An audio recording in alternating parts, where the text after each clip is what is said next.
the Philippines. The Philippine economy in the Philippines. The Philippines. The Philippines. The Philippines. The Philippines recorded a 5.5% economic growth in the second quarter of 2025, one of the fastest in Asia.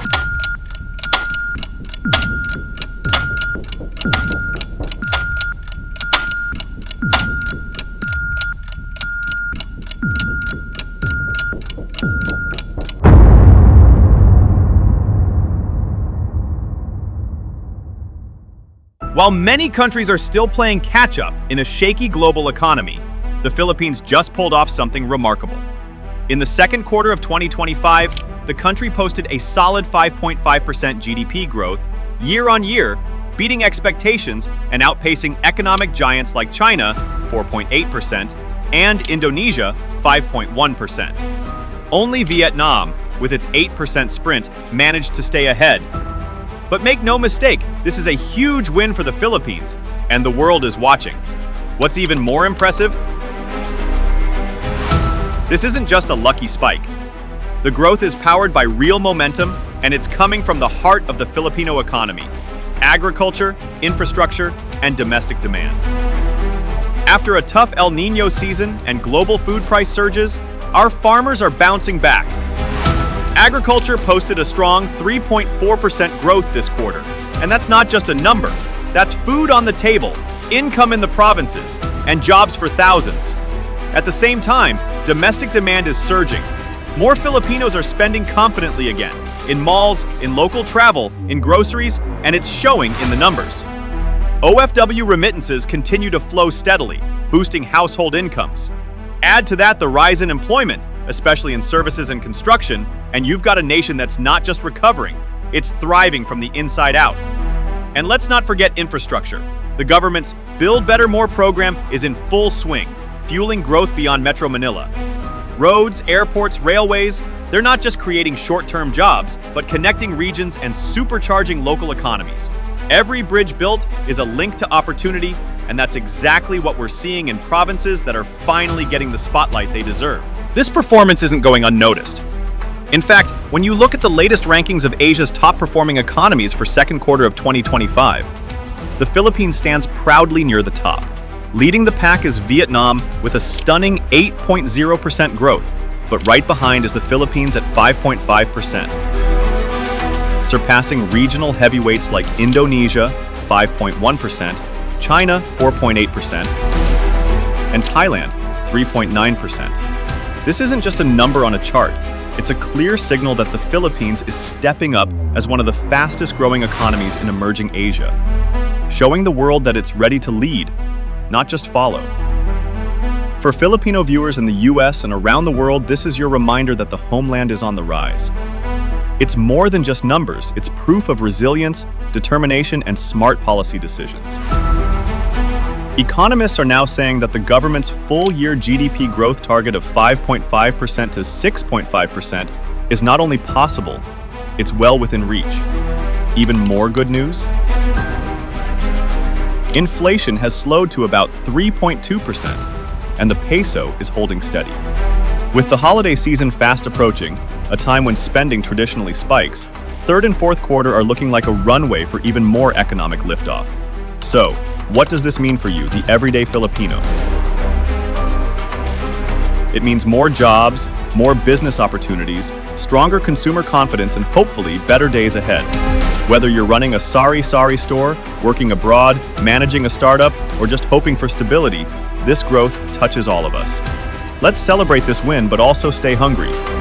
The world is changing fast, and the Philippines is proving that it can not only keep up, but lead. So next time someone asks how the country's doing, smile and say, "We just grew 5.5% and we're just getting started."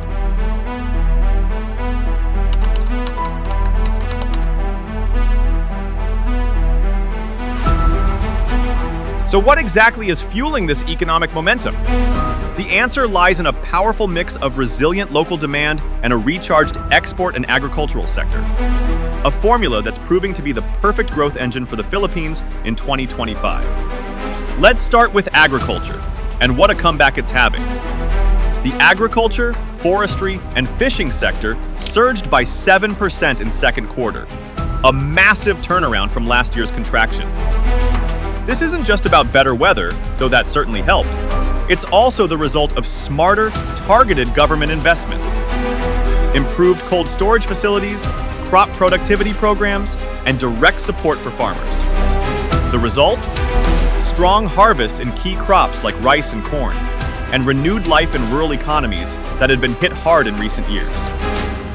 Next up, the Filipino consumer. Household consumption, which makes up the backbone of our economy, grew by 5.5%, powered by one thing every Filipino feels right away: lower inflation. In fact, inflation dropped to just 0.9% in July 2025, the lowest it's been in 5 years. Combine that with steady remittances from our hardworking OFWs, and what do you get? More spending power, more family support, and more confidence in the economy. Even the price of rice, often the biggest concern at the Palenque, has eased, a big relief for Filipino households. And let's not forget the government's role in keeping this momentum going. Public spending has been nothing short of aggressive and effective. Public administration and defense grew by a whopping 12.8% as the government poured funds into education, healthcare, social protection, and essential services. It's a clear sign that beyond infrastructure, the administration is investing in people, and it's working. Altogether, these key drivers are not just lifting GDP numbers, they're improving lives, boosting confidence, and laying the groundwork for long-term inclusive growth. The Philippines isn't just growing, it's growing smart.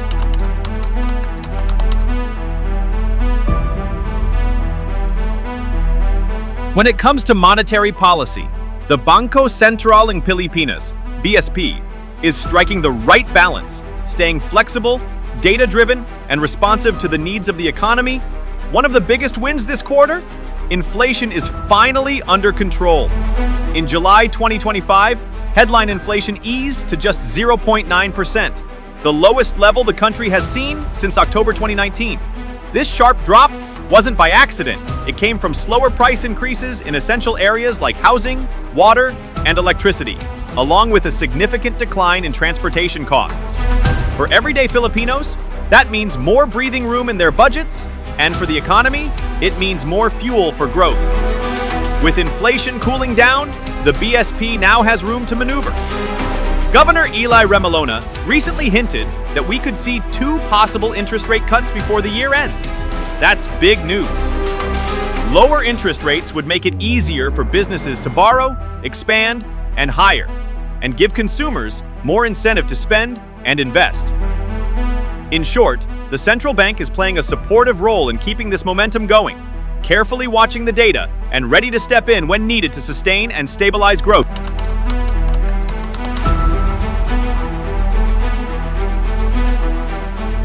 Infrastructure continues to be the backbone of the Philippines' long-term growth strategy, and the government isn't slowing down anytime soon. Under the flagship Build, Better, More program, several game-changing mega-projects are making serious headway, with the clear goal of transforming how Filipinos live, work, and travel. Leading the charge is the Metro Manila Subway Project, a historic 488 billion pesos, $8.65 billion, venture that's set to become the country's first underground railway. With 17 stations running across 33 kilometers, it's expected to serve 370,000 passengers daily, bringing massive relief to Metro Manila's choking traffic and commuting woes.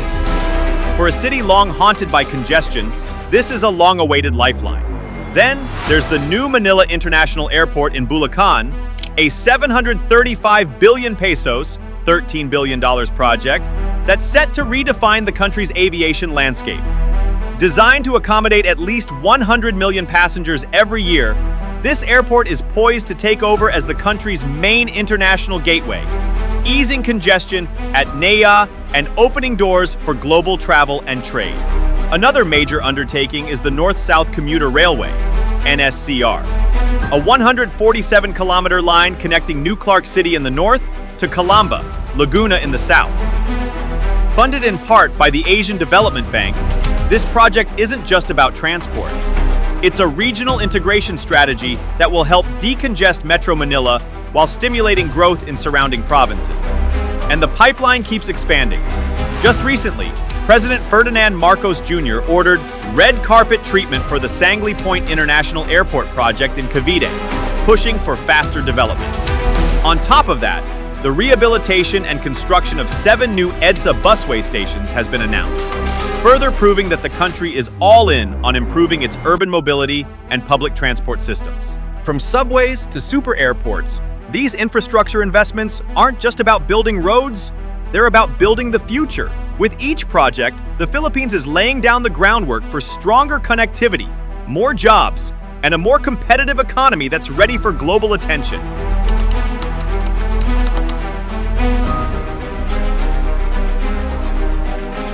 Despite global economic headwinds, the Philippine economy is proving its strength on the international stage, especially when it comes to trade. In June 2025, merchandise exports surged by a remarkable 26.1%, marking the second highest growth in the last 2 years. This impressive boost was fueled by strong global demand for key Philippine exports, especially electronic products, mineral goods, machinery, and transport equipment. It's a clear sign that Filipino businesses are adapting quickly, responding to international market needs with quality and competitiveness. And behind the scenes, the government's aggressive trade promotion efforts are clearly paying off. But it's not just about what we're selling, it's also about what we're bringing in. Imports rose by 10.8% in the same month, led by a rise in transport equipment and capital goods. This kind of growth isn't a red flag, it actually reflects a healthy, expanding economy. Increased imports of raw materials and machinery mean industries are investing, building, and preparing for more growth. It's a balanced trade picture, where both exports and imports are rising, a sign of confidence, capacity, and momentum in the Philippine economy.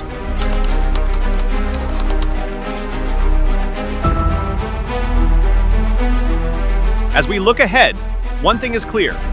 The Philippines is not just surviving, it's thriving. From a booming agricultural sector and surging consumer confidence to massive infrastructure projects and record-breaking exports, the country is building a foundation for sustained, inclusive growth. In a world full of uncertainty, the resilience and energy of the Filipino economy are standing out and standing tall. For every Filipino at home and abroad, this momentum is something to be proud of.